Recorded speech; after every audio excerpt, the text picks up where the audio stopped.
ឧបត្ថម្ភដោយ Selectis Fiesta សិល្បៈគំនូរចម្លាក់ស្មូនខ្មែរជាកេរមរតកបន្សល់ទុកតាំងពីដូនតា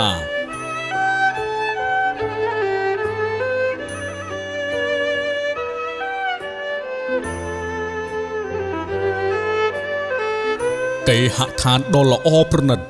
សន្តាគារការិយាល័យរបស់លោកអ្នកត្រូវការគ្រឿងតុបតែងលម្អបន្ថែមសូមជួយជាវពីហាងសន្លឹកទេដើម្បីលើកស្ទួយនិងថែរក្សាកេរមរតកសន្លឹកទេនៅទីនេះជាមួយអ្នកដើម្បីអភិរក្សនិងថែរក្សាស្នាដៃខ្មែរ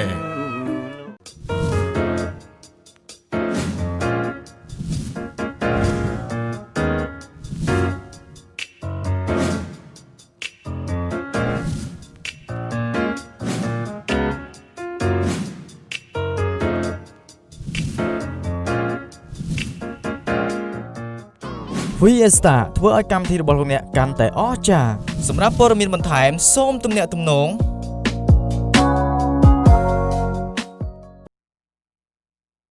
ជំរាបសួរសូមស្វាគមន៍មកកាន់កម្មវិធីទំនើបភាពវិទ្យាកម្មខ្មែរនៅក្នុងសប្តាហ៍នេះកម្មវិធីកិច្ចសម្ភាររបស់យើងបានលើកយកប្រធានបទដ៏សំខាន់មួយស្ដីអំពីទំនាក់ទំនងកិច្ចសហប្រតិបត្តិការការទូតរវាងកម្ពុជាឥណ្ឌាដូច្នេះសូមអញ្ជើញទស្សនាដូចតទៅ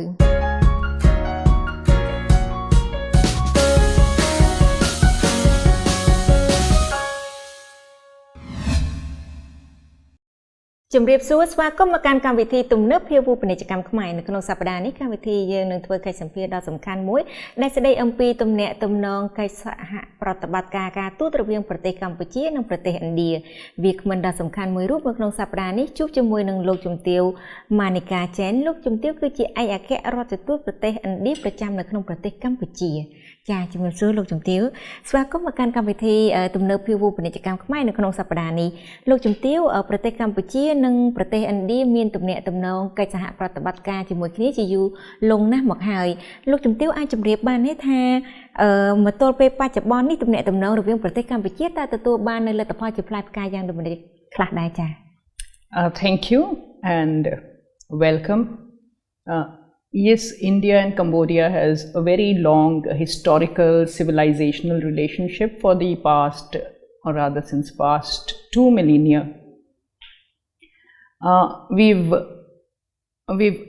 progressed in that so much that there is so much of similarity in culture in both our countries and of course religions.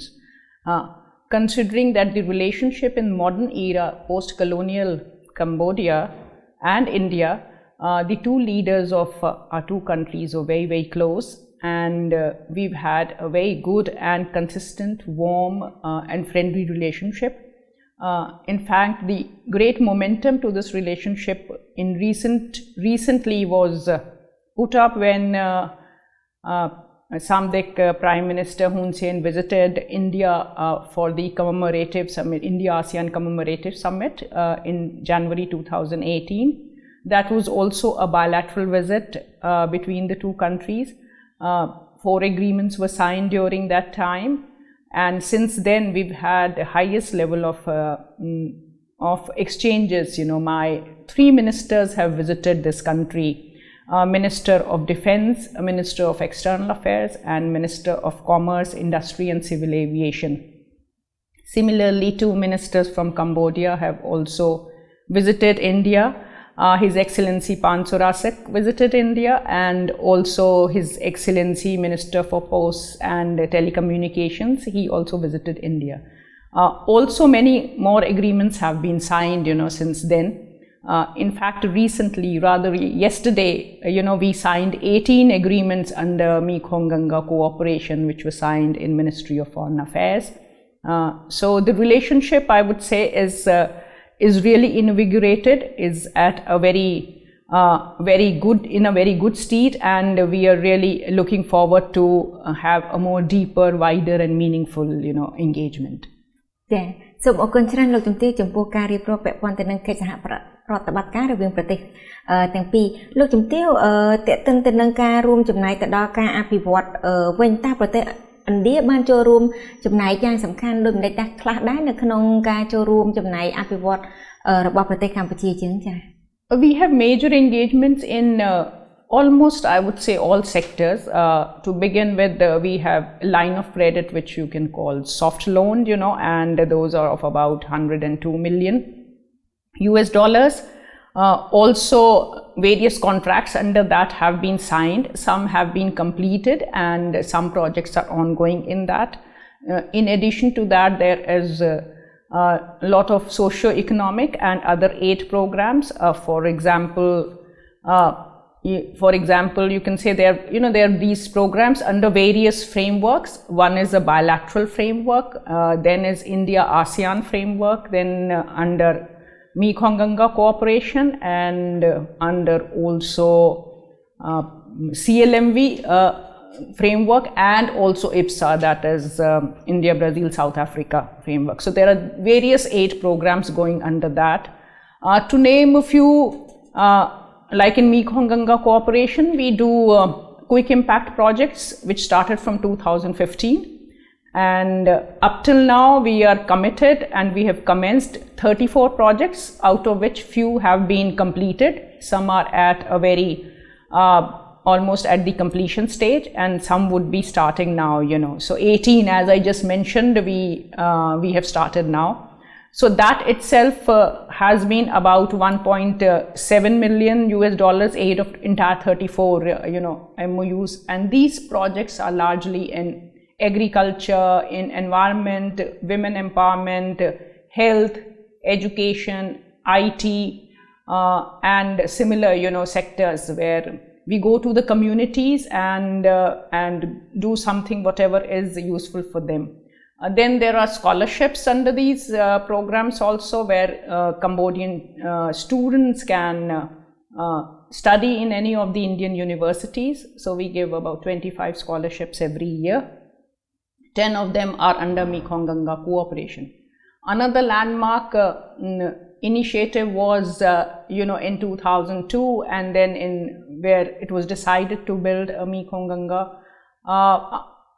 under Mekong-Ganga cooperation, ASEAN Textile Museum, and which was built in Siem Reap and handed over in 2014. That also costed more than 2 million US dollars, which India had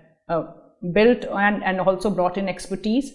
After establishment of that museum also, we are helping in running that and managing that museum. Also, we train various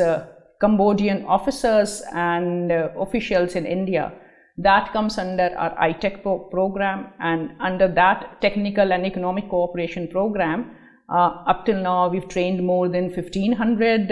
officials. Now the slots are about 200 each year, which we are doing so. Also, what we have done is that from last year, what we've started doing is that we have customized these training programs, which means that we request Cambodian departments and whatever their requirements are, and we tailor built the program accordingly, and then we impart that training. Of course, there have been certain trainings which have been happening here too. Then in development, we also are doing a digital village in that's a pilot project, and once that takes off, then it will go further from there. That is under the CLMV framework, and Cambodia is the first country where we have initiated that project. There is also a center of excellence which my Prime Minister had committed when Samdech Prime Minister Hun Sen had visited India in 2018. So that project that setting up of Center of Excellence has also started, and soon we'll see a major development in that. Then there is IT Excellence Center. Then in 2017 we had also set up an English Learning Center in Royal Academy of Cambodia. So on and so forth. There are, I would say, this is a larger gamut. There are many other development programs. Of course, we also assist in mine clearance, and especially in training in mine clearance. We had donated 15 sniffer dogs to Cambodia. We are also contributory to the to the tribunal, to the courts, which is dealing with or which is judiciating on Khmer Rouge trials. So these are all sectors where I would say that we are doing, whatever in this engagement to take it forward. ចាសូមអរគុណច្រើនលោកជំទាវពាក់ព័ន្ធទៅនឹងការឆ្លើយតបយ៉ាងក្បោះក្បាយលោកជំទាវងាកមើលពាក់ព័ន្ធទៅនឹងទំនាក់ទំនងនៅក្នុងវិស័យពាណិជ្ជកម្មវិញតាមបន្ទាប់ពីបច្ចុប្បន្ននេះវិនិយោគិនដែលមកពីប្រទេសឥណ្ឌានឹងគាត់ចាប់អារម្មណ៍នៅក្នុងការវិនិយោគទៅលើវិស័យអ្វីច្រើនជាងគេនៅក្នុងប្រទេសកម្ពុជាចា See, Indian investment largely has been in to begin with has been in pharmaceutical sector, and we have a great presence in pharmaceutical sector. But then we are also expanding in other sectors related to health sector. We also have investments in mining, agriculture. You might have heard of Mesco Gold. That was the first, I think so, a company to get a mining license, and that is an Indian company. Then in cassava, in food processing in cassava, so Indian investment is coming in there. There are other in agriculture, other investments. Then in motor transport vehicle, TVS, Bajaj and TVS are the names which I'm sure you would have heard, so that is another major investment. Then in capacity building and in project consultancy, there is a good number of expertise. Health, we are thinking of setting up a super specialty hospital. Also, one of the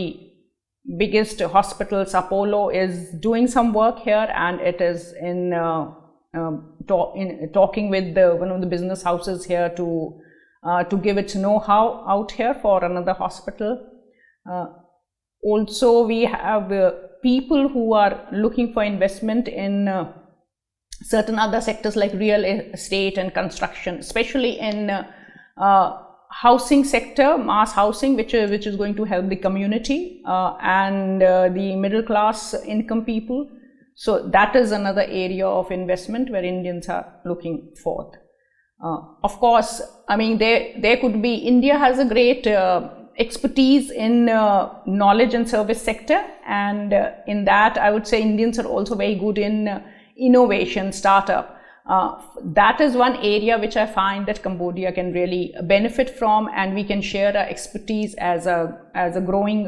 or developing country. Also, we had the same challenges which Cambodia is having, and we found innovative solutions for it. I think so. Where we are waiting is that Cambodia to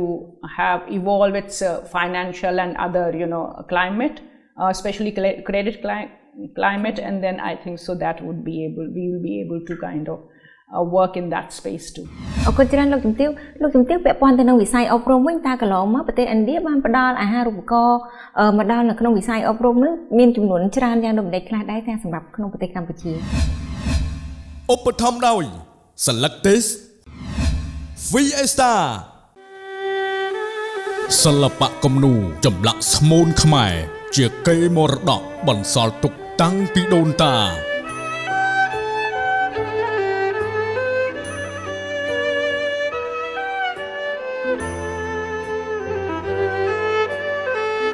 គេហដ្ឋានដ៏ល្អប្រណិតសន្តាគារការិយាល័យរបស់លោកអ្នក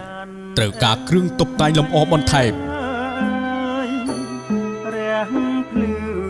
សូមជួយជាវពីហាងសន្លឹកទេដើម្បីលើកស្ទួយនិងថែរក្សាកេរមរតកសន្លឹកទេនៅទីនេះជាមួយអ្នកដើម្បីអភិរក្សនិងថែរក្សាស្នាដៃខ្មែរ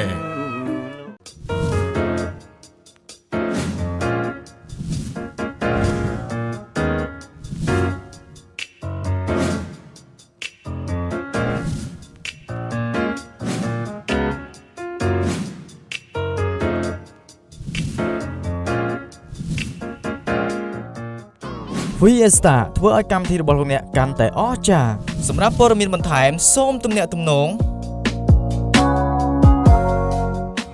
អរគុណច្រើនលោកជំទាវពាក់ព័ន្ធទៅនឹងវិស័យអប់រំវិញតើកន្លងមកប្រទេសឥណ្ឌាបានផ្ដល់អាហារូបករណ៍មកដល់នៅក្នុងវិស័យអប់រំនេះមានចំនួនច្រើនយ៉ាងដូចម្តេចខ្លះដែរទាំងសម្រាប់ក្នុងប្រទេសកម្ពុជា Thank you. As I'd already mentioned about scholarships, yes,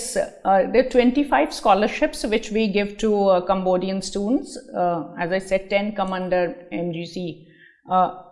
cooperation framework, and other 15 come under what we call Indian Council of Cultural Relations, those. So they are annually,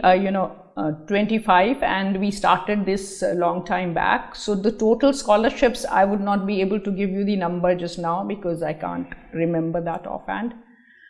But initially, I would say that Cambodian students were only interested in religion, philosophy, or just IT.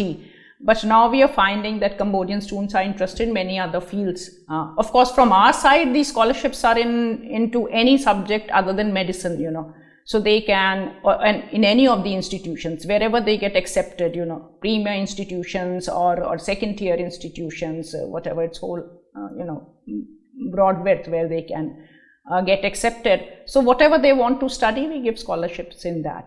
So this is the scholarships. Then we also have training program, as I had said, iTech training program. In that is for, those normally short training programs. They are not 2 or 3 years. Scholarships are longer. It can be for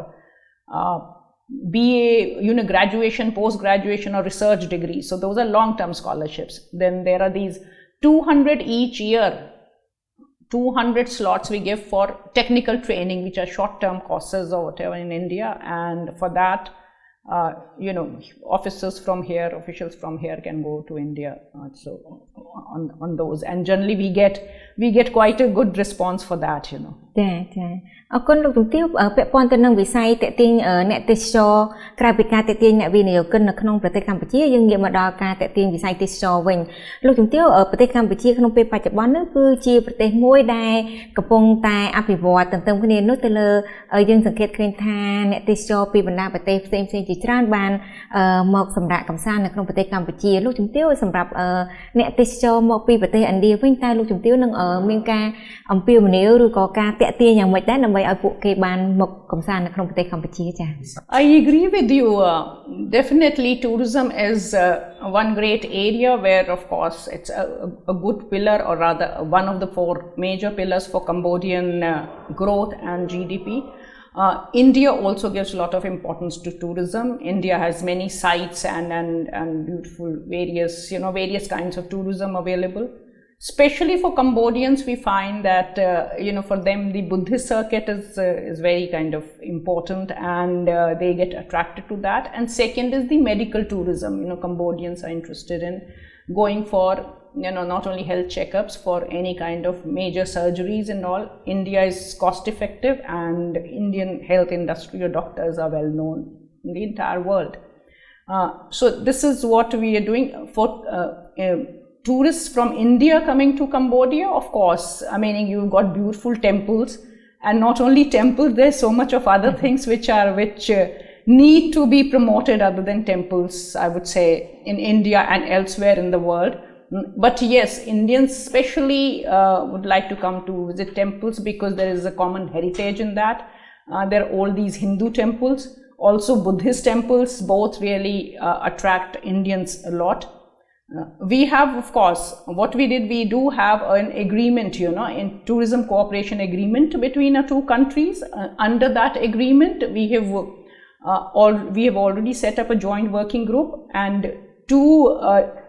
meetings, annual meetings have already taken place. India also did a road show last year, in Cambodia on tourism. We have invited Cambodian government to do a road show in India. There are Indian tourists or tour operators and big tourism companies who are interested in promoting Cambodian tourism in India, and we are trying to facilitate that. The numbers are increasing, I would say, which is very, very encouraging. Last year, 65,000 Indian tourists came to Cambodia, which was an increase from previous year. Even Cambodians have started visiting India, And we hope that these numbers would go further. In that, of course, one thing which we are really working towards is to somehow have a direct flight between India and Cambodia. Because of lack of direct flight, maybe sometimes numbers are not as big as it would be. So once the traffic picks up or whatever, commercial flights would definitely take forth, we have an agreement between our two countries on civil aviation. We have given, third, fourth and fifth rights to each other. We've also designated, airlines carriers who can fly, directly. We're just awaiting that, once they kind of start the initiative in that. Regarding the Cambodian tourists to India, I would also kind of encourage them to go and see some other places also in India, in addition to Buddhist tourism and of course for medical tourism. When they go for medical tourism, they can visit many other circuits which are very, very interesting, and tourism in India is very cost effective too. So these are, I think, so things which we are doing.